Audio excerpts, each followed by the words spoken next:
Hello students, all the best for your exam. आज मैं आपके लिए लेके आ रही हूँ एक्सपेक्टेड क्वेश्चन जो कि हमारे एडवांस स्ट्रक्चरल एनालिसिस में जो पूछे जाने वाले हैं। मैं आपको प्रोबेबल क्वेश्चन देने वाली हूँ, लेकिन मैं यह आपको गाइड नहीं करूंगी कि सिर्फ यही क्वेश्चन करके जाना। आज मैं आपको जो कुछ क्वेश्चन बताने वाली हूँ ये है हमारे एक्सपेक्टेड क्वेश्चंस, यानी कि आप ऐसे समझ सकते हो इस टाइप के क्वेश्चंस आपके एग्जाम में आपको देखने को मिलेंगे। जैसे कि आप सबने पढ़ा होगा अब तक जितना मैंने कुछ आपको वीडियो लेक्चर्स प्रोवाइड किए हैं हमारे सिलेबस के अकॉर्डिंग, आई होप आपने वो सारे वीडियो लेक्चर्स देखे होंगे। उसका शॉर्ट नोट पीडीएफ वगैरह डाउनलोड करके, पीपीटी स्लाइड्स डाउनलोड करके उसका शॉर्ट नोट्स बनाया होगा। जैसे भी आपको मैंने रिकमेंड किया था, एक आरसी हिबलर करके है हमारे, उनका एक हमारा ये है रेफरेंस बुक है। उस रेफरेंस बुक से भी आप कुछ क्वेश्चन उठा लेना। यदि आपको चाहिए तो मैं और एक दो रेफरेंस बुक के नाम दे सकती हूँ, ठीक है। तो मुझको ऐसा लगता है आपको तो ज्यादा जरूरत उसकी पड़ेगी नहीं, क्योंकि ऑलरेडी हमने सब कुछ पढ़ा हुआ है। जो कुछ हमने पढ़ा है उससे रिलेटेड ही हमारे क्वेश्चंस आएंगे। फिर भी आपको यदि ऐसा लगता है कि अभी मैंने आरसी हिबलर भी कंप्लीट कर लिया है, आपने जो क्वेश्चंस दिए है वो भी मैंने कंप्लीट कर चुके हैं, तो मैं आपके लिए यहाँ पे और एक दो कुछ हमारे जो रेफरेंस बुक है उनके नाम लिख के देती हूँ। यदि आपके पास कॉलेज में कहाँ पे लाइब्रेरी होगी तो आप जाके वहां पे ले सकते हो। फिर ये है हमारा एडवांस स्ट्रक्चरल एनालिसिस, इसको मैं ऐसे लिखती हूँ। वो है हमारा, और एक बुक है जैन एके करके, ओके, जैन एके करके एक है हमारा बुक। और दूसरा है बच्चों देखो, सी एस रेड्डी करके, सी एस रेड्डी करके है, वो भी है स्ट्रक्चरल एनालिसिस का, बाय टाटा एमसी ग्रे, ठीक है। और एक है बच्चों देखो हमारा, ठीक है, कोई जरूरत नहीं आपको, क्योंकि इसमें ज्यादातर आपको मिलेंगे नहीं क्वेश्चंस।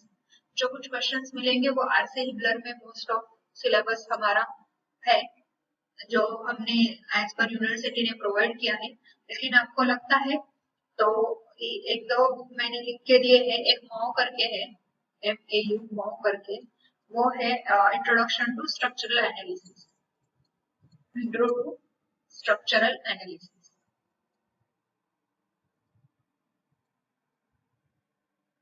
ठीक है। यह भी इसका कुछ पब्लिकेशन होगा, वो है CRS प्रेस का, CRS प्रेस का है ये, ठीक है। जैसे मैंने आपको अभी तक वीडियो लेक्चर्स में पढ़ाया, मेरे हिसाब से ये आरसी हिबलर में सारा कुछ कंटेंट है जितना हमारे सिलेबस में है। आप मोस्ट प्रोबेबली यही रेफर करना। यदि आपको कुछ extra out of the box देखना है तो आप ये दो तीन बुक देख लेना।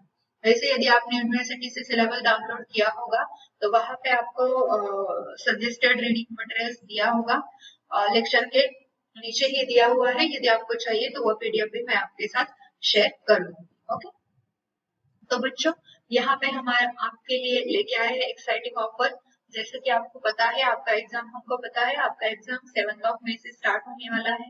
यदि आपने किसी सब्जेक्ट को टच भी नहीं किया है, यदि आप हमारा कोर्स परचेज करते हो तो आपको उसमें लेक्चर नोट्स मिलेंगे, आपको कंप्लीट सिलेबस मिलेगा, आप वो सिलेबस डाउनलोड कर सकते हो, ऑफलाइन भी वॉच कर सकते हो, ठीक है। इससे आपका एग्जाम में स्कोर बूस्ट होने वाला है। Discipline today success tomorrow. बच्चों जैसे ही आप हमारा कंप्लीट करोगे कोर्स तो आप समझ जाओगे कि यदि आपने क्वेश्चन पेपर देखा तो आप समझ जाओगे, you are more confident in that subject, ठीक है। हमारे सब्जेक्ट स्टार्ट हो रहा है ₹149 से। यदि आप कूपन कोड अप्लाई कर देते हो तो उसमें आपको 50% ऑफ मिलेगा। ये कूपन कोड लिखना, एग्जाम बूस्ट करके, एग्जाम बूस्ट 50 करके, ये हमारा कूपन कोड है, ठीक है। 4th of semester ₹520 and 6th of semester ₹750। तो आप ये कर सकते हो, आप यूनिक सीरीज का कोई भी ऐप डाउनलोड कर सकते हो प्ले स्टोर से। यूनिक सीरीज का ऐप डाउनलोड करो या वेबसाइट को विजिट करो, आपका कोर्स एक्सेसिबल होगा, ओके। ये आपके लिए एग्जाम के ओरिएंटेड एक्साइटिंग ऑफर लाई है हम, ठीक है बच्चों। तो जैसे कि हमने पढ़ा एडवांस स्ट्रक्चरल एनालिसिस में हमने कुछ टॉपिक पढ़े, मैंने यहाँ पे नॉलेज लेवल लिख के दिया है। ये नॉलेज लेवल क्यों लिख के दिया है बच्चों? इस टाइप को आपको एग्जाम में एक्सपेक्टेशन है कि इस प्रकार के क्वेश्चन आएंगे। देखो यहाँ पे नॉलेज लेवल है K5, यहाँ पे है नॉलेज लेवल K5। K5 यानी कि इवेल्युएट, यहाँ पे हमें हमारा प्रॉब्लम सॉल्व करना पड़ेगा। यदि देखो यहाँ पे लिखा गया है, ये जो ILD है, analyse and design cable structure along with their ILD diagram, तो इसका लेवल K3, K4, K5 है। तो ये यूनिवर्सिटी हमसे क्या एक्सपेक्ट कर रहा है? K3 यानी कि आपको उसका एप्लीकेशन आना चाहिए, K4 यानी कि आपको उसका एनालाइज आना चाहिए, K5 यानी कि आपको उसको इवेल्युएट करते आना चाहिए। देखो अभी ये यूनिट 1 का हमारा सिंपल कॉन्सेप्ट था, calculate node forces slope and deflection using different method. यहाँ पे K2, K3, K4, यहाँ पे ज्यादा हायर एंड में आपको क्वेश्चन पूछे जाएंगे नहीं, ये मेरा प्रेडिक्शन है। क्यों हम कोर्स आउटकम के नॉलेज लेवल पे ध्यान दे रहे हैं? क्योंकि नॉलेज लेवल से हमको पता चलेगा यूनिवर्सिटी हमसे एक्सपेक्ट कर रही है इस टॉपिक पे हमें K5 लेवल का नॉलेज होना चाहिए। यदि हमें K5 लेवल का नॉलेज होना चाहिए बच्चों, तो यूनिवर्सिटी एग्जैक्टली K5 लेवल के क्वेश्चन हमारे क्वेश्चन पेपर पे डालेगी। Is it right? तो आपको ये टॉपिक पे ध्यान देना है। आपको यहाँ पे K5 लेवल, देखो अब यहाँ पे K4 है, K4 यानी कि आपको एनालाइज करता आना चाहिए, K1 यानी कि रिमेम्बर, K1 का डिफिकल्टी लेवल बहुत ही कम होगा, ठीक है, इसीलिए तो यहाँ कहीं पे मेंशन नहीं है, जस्ट आपको रिमेम्बर करना है। K2 यानी कि आपको अंडरस्टैंड होना चाहिए। देखो कुछ टॉपिक ऐसे हैं जहाँ पे K2, K3 और K4 एक्सपेक्ट किया गया है, ओके, अप्लाई करना चाहिए। K4 यानी कि एनालाइज, K5 इवेल्युएट, K6 यानी कि क्रिएट, इतना डिफिकल्टी लेवल नहीं आएगा, ठीक है। K5 तक की नॉलेज लेवल को हमारा चेक करने वाले हैं, तो इसके हिसाब से हमारा क्वेश्चन पेपर फॉर्म होने वाला है, ओके। नेक्स्ट देखो बच्चों, अब मैं यूनिट 1 टू यूनिट 5 तक जाऊंगी।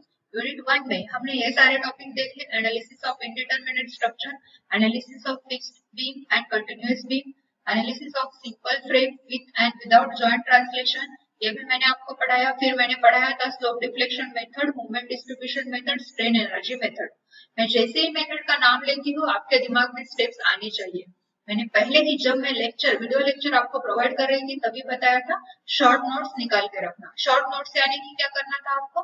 शॉर्ट नोट्स यानी कि देखो अब ये है हमारा movement distribution method. Movement distribution method का स्टेप 1 क्या होता है लिख लो, स्टेप 2 क्या होता है लिख लो। कोई भी प्रॉब्लम आ गया, solve this problem by movement distribution method. देखो यहाँ पे दिया है मूवमेंट डिस्ट्रीब्यूशन मेथड से ये प्रॉब्लम सॉल्व करना है, इसका BMD निकालना है, इसका SFD निकालना है। यदि आपने शॉर्ट नोट्स में इसके स्टेप्स लिख के रखे होंगे तो ये स्टेप्स के अकॉर्डिंग आपको ये प्रॉब्लम सॉल्व करते आएगा। सिर्फ लिख के मत रखना, उसको माइंड में भी रखना, क्योंकि एग्जाम में जब आप जाओगे क्वेश्चन पेपर में क्वेश्चन देखोगे तो आपको पता चलेगा मुझको मूवमेंट डिस्ट्रीब्यूशन मेथड के सारे स्टेप्स याद है, मैं ये प्रॉब्लम सॉल्व करूंगा, ओके। तो यहाँ पे देखो बच्चों, ये है हमारा क्वेश्चन 1, थ्योरेटिकल क्वेश्चन किस प्रकार पूछे जाते हैं ये भी मैंने आपको यहाँ पे लिख के दिया है। ये है हमारा question 1, what is the application of fixed beam. अब मैंने जब आपका यूनिट 1 का थ्योरी पार्ट आपको पढ़ाया था तब उसमें लिखा था, क्या लिखा था? सारा थ्योरी मैंने आपको पहले पढ़ाया था। मैंने हर एक यूनिट का क्यों थ्योरी लिया? इसीलिए थ्योरी लिया आपको कम से कम ये प्रॉब्लम 2 मार्क के लिए, ये आपको 2 मार्क के लिए एग्जाम में पूछा जाएगा। जैसे देखो मैंने एक क्वेश्चन पेपर देखा है आपका, उसके सेक्शन 1 में उन्होंने 10 क्वेश्चन दिए थे, 10 क्वेश्चन दिए थे, ईच क्वेश्चन फॉर 2 मार्क्स, यानी कि ये हो गए हमारे 20 मार्क्स के क्वेश्चन, और ये सारे थ्योरेटिकल क्वेश्चन थे। लेकिन हम अब ऐसा प्रेडिक्ट नहीं कर सकते क्योंकि आपका अभी तक एक ही पेपर हुआ है इस सब्जेक्ट पे, ठीक है। तो हम ऐसे एक्सपेक्ट नहीं करेंगे कि सेक्शन 1 में पूरा थ्योरी क्वेश्चन आएगा। कभी कभी ऐसा भी हो सकता है वो थ्योरी क्वेश्चन देंगे 2 मार्क को, उसको जोड़ के हमें वो कुछ 3 मार्क का प्रॉब्लम दे देंगे सॉल्व करने के लिए, ठीक है। तो ऐसा करके हमें 5 मार्क्स का टोटल वो 5 क्वेश्चन दे सकते हैं यहाँ पे।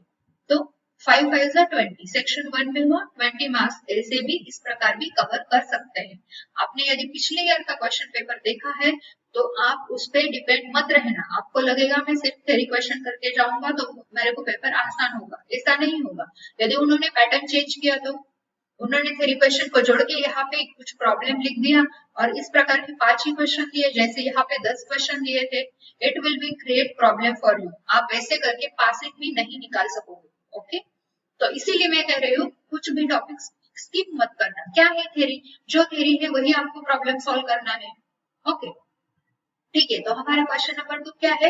List the steps to follow for slope and deflection method. अब देखो, ये भी प्रॉब्लम, ये भी उन्होंने 2 मार्क को पूछा था। ठीक है, ये भी उन्होंने 2 मार्क को पूछा था। अब मैंने क्या बताया था आपको? शॉर्ट नोट्स निकाल के रखो। अब देखो, आपने शॉर्ट नोट्स में ऑलरेडी स्लोप डिफ्लेक्शन मेथड के स्टेप्स लिखे हैं। कोई भी परेशानी होगी आपको यहाँ पे? बिल्कुल नहीं होनी चाहिए, क्योंकि ऑलरेडी आपने वहां पे स्टेप्स लिखे हैं, आपने 10 बार पढ़े हैं, आपने आरसीए ब्लर बुक्स में से क्वेश्चन सॉल्व किए हैं, आपने मैंने जैसे पीपीटी में पढ़ाया वैसे क्वेश्चन सॉल्व किए हैं, तो आप श्योरली इसके स्टेप्स लिख पाओगे। ये 2 मार्क आपके फिक्स हो गए। ठीक है, अब देखो क्वेश्चन नंबर 3। यूनिट 1 में क्वेश्चन नंबर 3 क्या लिखा है मैंने? Analyse the given figure by movement distribution method. अब बताओ मेरे को, जिसने मेरा लेक्चर देखा है मूवमेंट डिस्ट्रीब्यूशन मेथड कैसे फाइंड करते हैं, उसमें कोई भी प्रॉब्लम नहीं आना चाहिए। क्या बोला है? बीएमडी निकालने को बोला है, एसएफडी निकालने को बोला है। आप सबको पता है शेयर फोर्स हम इस पॉइंट के लेफ्ट, ए पॉइंट के लेफ्ट पे निकालेंगे, राइट में निकालेंगे, बी के लेफ्ट राइट पे, सी के लेफ्ट राइट में, और bending movement at point C, B and A निकालेंगे। बीएलडी निकालेंगे, इसका एसएफडी निकालेंगे। ओके, ऑलरेडी आपको मैंने वो सब कुछ पढ़ा रखा है। ठीक है, क्वेश्चन नंबर 4 देखो। Analyse the continuous beam as shown in figure by movement distribution method. Again same method, movement distribution method. आपको पता है ये प्रॉब्लम, ये जो प्रॉब्लम है, ये प्रॉब्लम आपको कम से कम 3 मार्क को आने वाला है। ठीक है, और ये वाला प्रॉब्लम जो मैंने अभी अभी बताया, ये प्रॉब्लम आपको 10 मार्क का आएगा। ये 10 मार्क का क्यों आएगा? देखो, यहाँ पे यूडीएल एक्ट कर रहा है, यहाँ पे यूडीएल एक्ट कर रहा है, यहाँ पे सिर्फ क्या बोला है? बीम को एनालाइज करना है मूवमेंट डिस्ट्रीब्यूशन मेथड से एंड इसका बीएमडी निकालना है। यहाँ पे बी पे सिंक दिया गया है, मीन्स ये बी पॉइंट जो है हमारा, वो सिंक करता है कुछ नीचे ऐसा, यहाँ पे सिंक हो रहा है, तो यहाँ से इसका पोजीशन छोड़ रहा है, वो 10 mm से सिंक हो रहा है। ये थोड़ा सा ट्विस्ट है इसलिए ये क्वेश्चन आपको, यदि आपने कुछ रेफरेंस बुक या मेरे नोट्स से पढ़ाई की है, ये 10 मार्क यहाँ पे आपके हैं। जाने दो 10 नहीं मिलेंगे, 8 मिलेंगे, 7 मिलेंगे। ठीक है, इतना कॉन्फिडेंस तो रखो आपकी पढ़ाई पे। ओके, देखो अब next question. Analyse the continuous beam A B C D. ठीक है, ए बी सी डी ये वाला बीम है। क्या बोला है उन्होंने? Slope deflection method. अब कोई भी बच्चा नहीं बोलेगा मैम ने स्लोप डिफ्लेक्शन मेथड नहीं पढ़ाया। ठीक है, ड्रॉ द बेंडिंग मोमेंट। ई क्या बोला है उन्होंने? कांस्टेंट बोला है, ए टू बी पे कांस्टेंट होगा, बी टू सी पे, सी टू डी पे कांस्टेंट होगा। देखो बच्चों, ये हमारा कंटिन्यूअस बीम। कंटिन्यूअस बीम क्यों हम अप्लाई करते हैं? क्योंकि सिंपली सपोर्टेड बीम हमें रेजिस्ट करता है, उसकी एप्लीकेशंस लिमिटेड है, इसीलिए यूनिट 1 याद रखो, थ्योरी में पढ़ाया था। ठीक है, तो इस प्रकार के प्रॉब्लम में बच्चों आपको पूछे जाएंगे 10 मार्क के लिए। ठीक है, 10 मार्क या 5 मार्क के लिए पूछ सकता है ये वाले प्रॉब्लम। ठीक है, अब देखो नेक्स्ट यूनिट हमने पढ़ा था influence lines and arch analysis. Influence line में हमने सबसे पहले पढ़ा था Muller Breslau principle and its application. इसका मैंने थ्योरी लिख के दिया था बच्चों, यदि आपको याद है तो सेम देखो, mention the use of Muller Breslau principle. आया कि नहीं थ्योरी क्वेश्चन? एप्लीकेशन यानी कि यूज, जो उसके एप्लीकेशन है, किस किस चीज में हम ये प्रिंसिपल यूज करते हैं। देखो यहाँ पे मैंने एप्लीकेशंस लिख के दिए, यहाँ पे क्वेश्चन में कैसे पूछा है, मेंशन द यूज ऑफ यानी कि उसका क्या क्या यूज होता है। ठीक है, सेकंड हमने पढ़ा था ड्रॉइंग इन्फ्लुएंस लाइंस फॉर, ये हमने तो यूनिट इसमें पढ़ा था 2 में, सेम हमें यूनिट 3 में रिपीट हुआ है। ठीक है, analysis of 2 hinge and fixed arches, ये भी हमने पढ़ा था। फिर हमने पढ़ा था ILD for maximum bending movement, share force and thrust, ये कैसे निकालना था मैंने आपको ऑलरेडी बताया था। Share thrust, shear force thrust कैसे निकालना है। फिर इसमें एक और था एब्सोल्यूट थ्रस्ट कैसे निकालना है। ठीक है, फिर इसमें था analysis of 2 and 3 hinge stiffening girders. यदि आपको याद है तो मैंने बहुत सारे प्रॉब्लम इस पे सॉल्व करके लिए हैं 2 एंड 3 हिंज आर्चेस पे। ओके, ठीक है, अब देखो यहाँ पे question 1, mention the use of Muller Breslau principle. जैसे बताया यहाँ पे मैंने ऑलरेडी थ्योरी लिख के दिया है। सेकंड क्या क्वेश्चन है, what is the application of 2 hinge arches. 2 hinge arch की एप्लीकेशन क्या है, ऑलरेडी वहां पे मैंने लिख के दिया है। ये भी 2 मार्क को आएगा, ये भी 2 मार्क को आएगा। बच्चों यदि कोई पॉइंट मेरे से स्किप हो गया है, यहाँ पे मैंने इंपॉर्टेंट क्वेश्चंस में डाला है, आप जाओ सर्च करो, आपके पास रेफरेंस बुक आरसीई ब्लर का ऑनलाइन पीडीएफ मिल जाएगा। यदि नहीं है चैट जीपीटी पे सर्च करो। ठीक है, don't play a blame game, क्योंकि आपको एग्जाम अटेम्प्ट करना है, आपको स्कोर करना है, तो पढ़ाई भी आपको करनी पड़ेगी। मैं मेरे तरफ से 100% देने की कोशिश कर रही हूँ, जितना मेरे पास हो सकता है उतना कंटेंट मैंने लाया है। देखो आपको आपके लिए सब्जेक्ट न्यू है, सिर्फ एक ही क्वेश्चन पेपर है, जितना मेरे एंड से हो सकता है उतना मैंने कवर करने की कोशिश की है। और मैंने एकदम स्टार्टिंग जब मैंने रिकॉर्डिंग स्टार्ट किया था, आपका रिकॉर्डेड लेक्चर्स का सेशन एकदम स्टार्ट में बोला था, जब मैं ये सब्जेक्ट खत्म करूंगी तो आप इतना कॉन्फिडेंट हो गए को हम पासिंग तो निकाल लेंगे। ठीक है, तो सारे लेक्चर्स आपने यदि अच्छे से देखे हैं तो यहाँ पे मैं जो कुछ क्वेश्चन डिस्कस कर रही हूँ तुरंत आपके माइंड में आ जाएगा कि कैसे कैसे कौन कौन से क्वेश्चन को टैकल करना है। ठीक है, यहाँ पे फिर से क्या है, right the application of influence lines diagram, इसके एप्लीकेशन 2 मार्क्स के लिए आएंगे। ठीक है, यहाँ पे देखो अब क्या दिया है, 2 इंच पैराबोलिक आर्च। मैंने बोला था कभी कभी आपको क्वेश्चन पेपर में डायरेक्टली फिगर दी नहीं होगी, आपको ऐसा वर्डिंग में लिख के दिया होगा, तो आपको ये फिगर सेल्फ ड्रॉ करनी पड़ेगी एग्जाम में और फिर न्यूमेरिकल सॉल्व करना पड़ेगा। देखो 2 hinge parabolic arch of span 1 and rise h carries the uniformly distributed load. देखो अब ये स्टैंडर्ड वाला केस है, यहाँ पे कोई भी एक्स्ट्रा उन्होंने वैल्यू दी नहीं है, ना ही यूडीएल की वैल्यू दी है ना अदर वैल्यू। यहाँ पे यदि W, ये स्टैंडर्ड केस है हमारा। ठीक है, unit run over the full span, कहाँ पे रन हो रहा है यूडीएल, W किलोन्यूटन का for over the full span, find the horizontal thrust at each support. Okay, तो देखो यहाँ पे फिगर कैसा आएगा, 2 इंच आर्च है हमारा, देखो 2 इंच है आर्च हमारा। क्या बोला है उन्होंने, पैराबोलिक आर्च है, पैराबोलिक आर्च निकाला, स्पैन कितना बोला उन्होंने, स्पैन बोला 1, शायद उनको यहाँ पे L लिखना होगा, उन्होंने 1 दिया है। ठीक है, यहाँ पे आप ले लो स्पैन, देखो L ले लो। ठीक है, यहाँ पे आप स्पैन ले लो L, एंड ये राइज ले लो आप यहाँ से यहाँ तक का H। ओके, यहाँ से यहाँ तक का आप राइज ले लो H। और वो क्या बोल रहा है, यूडीएल है, इस हमारे इंच पे है इस प्रकार का यूडीएल। कितना यूडीएल है, W यूडीएल है हमारा, W किलो न्यूटन पर मीटर, लेट से W किलो न्यूटन पर मीटर। ठीक है, अभी हमें क्या बोल रहा है, हॉरिजॉन्टल थ्रस्ट फाइंड करो H सपोर्ट पे, मींस इस सपोर्ट पे भी और इस सपोर्ट पे आएगा, फाइंड करते हैं। Very good. ठीक है, चलो अब आगे, explain the step by step procedure to analyse the hinges of stiffness girder. ये इस प्रकार का प्रॉब्लम आपको 3 मार्क के लिए पूछा जाएगा, मैं प्रोबेबली लिख के दे रही हूँ आपको। ठीक है, explain the step by step procedure to analyse the 2 hinge stiffness girder.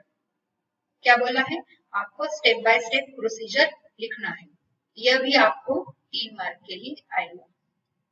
ठीक है, फिर क्या बोला है, question number 6, what is the Muller Breslau principle, explain its use for simply supported beam UDL throughout the section. पहले मैंने theory में लिख के दिया है मुल्लर-ब्रिस्लास प्रिंसिपल क्या है, explain its use for the simply supported beam UDL throughout the section. Means उन्होंने क्या बोला है, जो हमारा ये वाला है सिंपली सपोर्टेड जिसका यूडीएल है थ्रू आउट द सेक्शन, ये भी इसका भी हमें यूज एक्सप्लेन करना है। ओके, क्वेश्चन नंबर 7, ये इस प्रकार का क्वेश्चन भी आपको आएगा बच्चों 3 मार्क के लिए। ठीक है, 3 मार्क के लिए या 2 मार्क के लिए आ सकता है ये वाला क्वेश्चन। तो आगे चलेंगे अब, 3 मार्क के लिए आएगा, 5 मार्क के लिए आएगा, क्योंकि ये दोनों क्वेश्चन इसमें मिक्स है ना, समझ लो कम से कम 4 से 5 मार्क्स के लिए पूछा जाएगा। ओके, और क्वेश्चन नंबर 7 देखो, अभी question number 7, the 2 hinge parabolic arch of span 25 metre. देखो दिया है क्या फिगर, नहीं दिया है, इसीलिए मैं बार बार लेक्चर्स में पढ़ाते टाइम आपको आपके सामने फिगर ड्रॉ कर रही थी। मैं पहले से ही फिगर पीपीटी में ड्रॉ करके रख सकती थी, लेकिन क्यों नहीं रखा, ड्यू टू दिस रीजन। अभी आपको समझ में आ गया होगा, यह हमारा 2 इंच पैराबोलिक आर्च है, 25 मीटर है। अब देखो ये केस था हमारा स्टैंडर्ड वाला केस। अब इधर देखो वैल्यूज दिया है, 25 मीटर है, राइज है उसका 5 मीटर, यूडीएल कैरी कर रहा है 38 किलो न्यूटन पर metre, covering a distance from 10 metre. 10 metre कहाँ से, लेफ्ट एंड से। Find the horizontal thrust, the reaction at hinges at the maximum negative moment. ठीक है, मैक्सिमम निगेटिव मोमेंट। इस प्रकार का प्रॉब्लम आप 5 मार्क के लिए फेस कर सकते हो। ओके, तो यहाँ पे कैसे आएगा देखो, अभी तो 3 इंच का न्यूमेरिकल आपको पूछा ही नहीं है आपके इसमें, मैंने इसमें डाला भी नहीं, पूछेगा भी नहीं, बहुत रेयर केस है, लेकिन आप पढ़ाई करके रखना। ओके, ये है हमारा 2 inch 2 hinge parabolic arch. Span कितना बोला है 25 मीटर। ओके, 25 मीटर का ये है हमारा स्पैन। इसका राइज बताया है 5 मीटर, मीन्स यहाँ से यहाँ तक का डिस्टेंस कितना है 5 मीटर। ओके, और क्या बोला है आगे देखो, और बोला है यहाँ पे यूडीएल एक्ट कर रहा है 38 किलोन्यूटन पर मीटर का, covering the distance 10 metre from the left end. यह हमारा लेफ्ट एंड ए, समझ लो ये है। तो यहाँ इस लेफ्ट एंड से यहाँ तक कुछ हमारा 10 मीटर पे, यहाँ पे यूडीएल एक्ट हो रहा है कितने का 38 किलोन्यूटन पर मीटर। क्या बोला है हमें, horizontal thrust and the reaction at the hinges and maximum negative moment.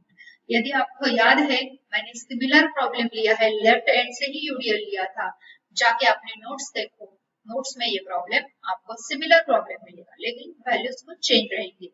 Exam में भी आप सेम एक्सपेक्ट करना, प्रॉब्लम तो सिमिलर रहेगी लेकिन वैल्यू चेंज रहेगी। ओके, इसमें और एक पॉइंट है 3 इंच आर्च का भी आप स्टडी करके रखना। ओके, ये था हमारा बच्चों यूनिट नंबर 2। यूनिट नंबर 3 अब यूनिट नंबर 3 क्या पढ़ा हमने, suspension bridges and cable structures पढ़ा। यहाँ पे मैंने आपको बताया था ये वाला और ये वाला पार्ट, यही इसमें नया है। यहाँ पे देखो analysis of 2 and 3 hinge stiffness girders already unit 2 में है, यहाँ पे है ऑलरेडी यूनिट 2 में। देन अगेन हमारा ये जो टॉपिक है ILD for maximum bending moment and shear force, ये भी देखो यहाँ पे है ILD for maximum bending moment and shear force and thrust. Okay, तो देखो अब यहाँ पे 3 क्वेश्चन है, why are suspension bridges useful, लिख के दिया है, जाके पढ़ाई करो। और अभी पढ़ाई की होगी तो जब मैं ये क्वेश्चन मैं अभी ये वीडियो एंड होने के बाद यही क्वेश्चन उठाना और सेल्फ वो आपसे सॉल्व करने की अपने आप कोशिश करना विदाउट सीइंग इन नोट्स, और आप ही इवैल्यूएट करना आउट ऑफ आपको जो क्वेश्चन पेपर है 100 का, आउट ऑफ आपको कितने मार्क्स पड़ते हैं, पासिंग के लिए कितने मार्क्स रिक्वायर्ड है। यदि आपने अच्छे से मेरे लेक्चर्स देखे होंगे तो आई एम डैम श्योर आपको 70 to 80 मार्क्स आने ही चाहिए, यदि अच्छे से पढ़ाई की है तो। ठीक है, मेरे को पता है आपका कॉन्फिडेंस उस लेवल तक अभी बिल्ड हो चुका है। ओके, कुछ नहीं तो मोटा मोटा आप ये फिगर निकालोगे, बेंडिंग मोमेंट निकालते आएगा, आपको थ्रस्ट निकालते आएगा। ओके, तो देखो यहाँ पे है बच्चों सस्पेंशन ब्रिज का प्रॉब्लम, वो है 200 metre span has 3 hinge stiffness girder supported by 2 cable having the central link. Cable भी मैंने पढ़ाया 20 मीटर का है। The width of the roadway is 8 metre. The roadway carries the dead load of 1/2 kilonewton per square meter, excluding over the whole span and live load of 1 kilonewton per square meter, extending over the left-hand half of the bridge. Okay, find the bending moment shear force at point 60 meter and 150 meter from left hinge. Also, calculate the maximum tension in cable. Okay. Maximum tension calculate करने के लिए बोला है cable का।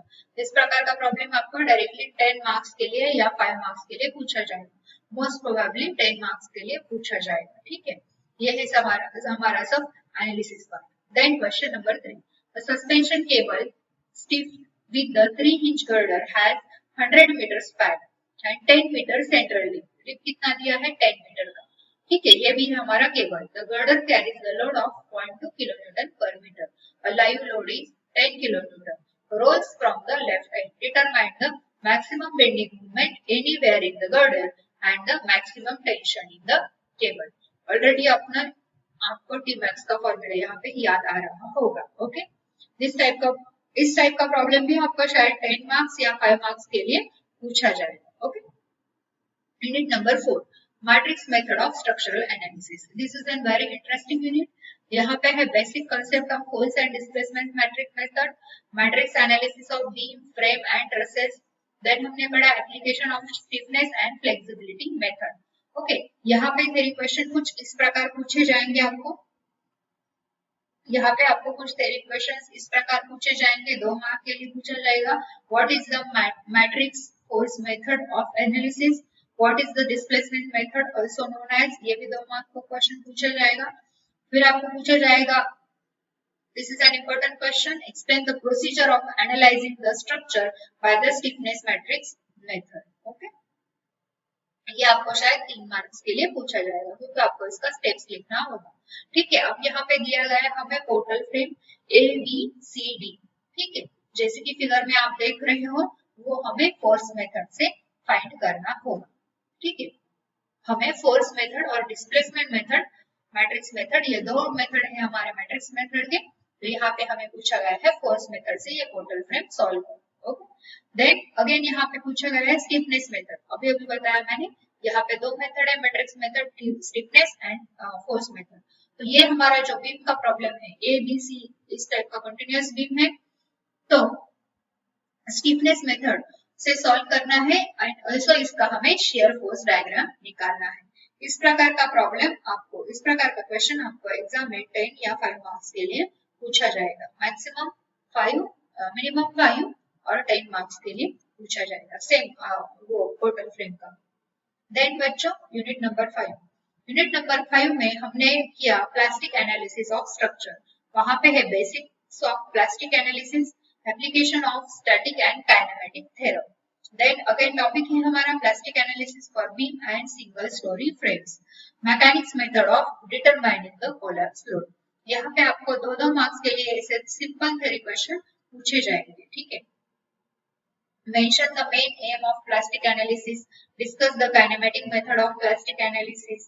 इस प्रकार के आपको छोटे छोटे क्वेश्चन पूछे जाएंगे। ओके, तो यहाँ पे ये जो example, how application of plastic analysis is helpful in designing of structure, इस प्रकार का आपको 3 मार्क के लिए क्वेश्चन पूछा जाएगा। ओके, तो again theory question, most of theory है इस यूनिट में, list and assumption for plastic analysis of structure, then explain the detail the upper and lower bound theorem for the plastic analysis of structure। तो इस प्रकार आपको ये 5 marks के लिए क्वेश्चन, 5 मार्क्स के लिए क्वेश्चन पूछे जाएंगे। ओके, कभी कभी 10 मार्क्स के लिए भी theory आ सकती है, आपको उस प्रकार प्रिपेयर करके लेना। पर मेरे को ऐसा लगता है थ्योरी आपको इतना मार्क्स देकर नहीं जाएगी जितना आपको न्यूमेरिकल मार्क्स देकर जाएगी। आई होप आपको ये सारा मैंने अभी तक जो कुछ डिस्कस किया है यूनिट 1 से यूनिट 5 तक का वो समझ में आ गया होगा। आपके एग्जाम में किस प्रकार के क्वेश्चन आ सकते हैं, जितना मैंने आपको पढ़ा है, जैसे जैसे मेरे एंड से हो सकता है उतना कंटेंट मैंने आपको देने की कोशिश की है। It's up to you then, आप कैसा उसको प्रिपेयर करते हो और एग्जाम में कैसे आप वो उसको रिप्रेजेंट करते हो, वो सारा आपके ऊपर मैं अभी छोड़ रही हूँ क्योंकि मेरा जितना काम था उतना मैंने ऑनेस्टली किया है, ऐसा मेरे को लगता है। ठीक है, अभी आपने मेरा स्लाइड्स और पीपीटी पढ़ा होगा, उसमें से डिफरेंट है ये सारे क्वेश्चन, मैंने जो मोस्ट एक्सपेक्टेड क्वेश्चन दिए हैं वो उससे डिफरेंट है। आपने यदि वो पीपीटी में पढ़ा है तो फिर से अभी ये लेक्चर एंड होने के बाद आप क्या करना, ये पीपीटी डाउनलोड करना, डाउनलोड करने के बाद खुद के पास एक पेपर और पेन लेना और जो मैंने यहाँ पे देखो कुछ थ्योरी क्वेश्चन हो गए, थ्योरी क्वेश्चन के भी आंसर लिखने की प्रैक्टिस करना और ये न्यूमेरिकल तो आपको सॉल्व ही करने हैं। ठीक है, देन हमने ये सारा कुछ यूनिट 1 का थ्योरी पढ़ा, यूनिट 2, यूनिट 3, यूनिट 5 में मोस्ट प्रोबेबली आपको थ्योरी क्वेश्चन ही पूछे जाएंगे, तो यूनिट 5 का थ्योरी क्वेश्चन अच्छे से प्रिपेयर करके रखना। आई होप आपको ये सारा चीज मैंने जो मोस्ट एक्सपेक्टेड क्वेश्चन में एक्सप्लेन की है वो समझ में आ गई होगी। मैं आशा करती हूँ आपका पेपर अच्छा होगा। All the best for your exams. Thank you so much.